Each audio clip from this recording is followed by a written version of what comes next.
یقیناً بریلی شریف میں آپ کی قبر انور پہ اللہ کروڑوں رحمتیں نازل فرما رہا ہے،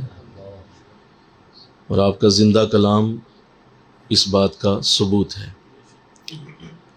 کہ اللہ نے آپ کو جو عزت و برکت عطا فرمائی وہ آج بھی اسی طرح قائم و دائم ہے، اور حال آنے والا دن اس میں اور عزت و برکت میں اضافہ ہو رہا ہے۔ یوں تو آپ کی ساری زندگی ہی عشق رسول سے مزین رہی ہے،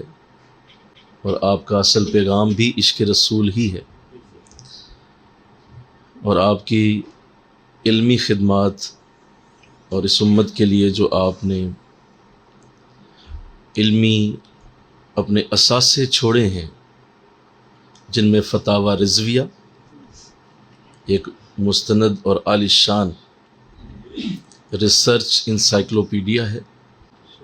آج کے دور کو سوالوں کا جواب بھی فتاوی رضویہ دیتا ہے، اور بھی آپ نے تقریباً 4000 کتابیں لکھی، بہت بڑے مصنف اور کامل ایک محقق کی حیثیت سے، اور اگر میں یوں کہوں کہ سائنٹسٹ کی حیثیت سے بھی آپ جانے جاتے تھے۔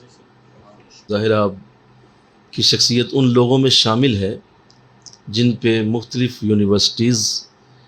پی ایچ ڈی کا تھیسز لکھواتی ہیں۔ انہی ریسرچ کے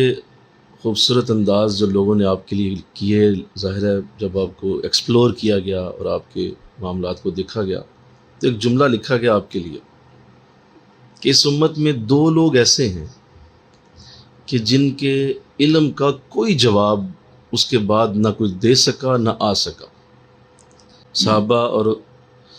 دیگر جو ائمہ ہیں ان کے بعد ایک حضور غوث اعظم رضی اللہ تعالیٰ عنہ، حضرت عبد القادر جیلانی علم میں اتھارٹی کی حیثیت رکھتے، اور دوسرے اعلیٰ حضرت رحمۃ اللہ۔ اس کی وجہ یہ ہے کہ آپ جب بھی کوئی بھی ریسرچ کریں گے اور کسی بھی حوالے سے جب ریسرچ کریں گے تو ان بزرگوں نے اس سے پہلے ہی ریسرچ کی ہوئی ہے، یعنی ہم یہی سمجھتے ہیں کہ آپ ایک نعت لکھنے والے تھے، اور اللہ ان کے لکھنے کو ہی آگے ایسا گلا عطا فرما دیتا کہ وہ گلا پھر اس کو نکھار کے پیش کرتا۔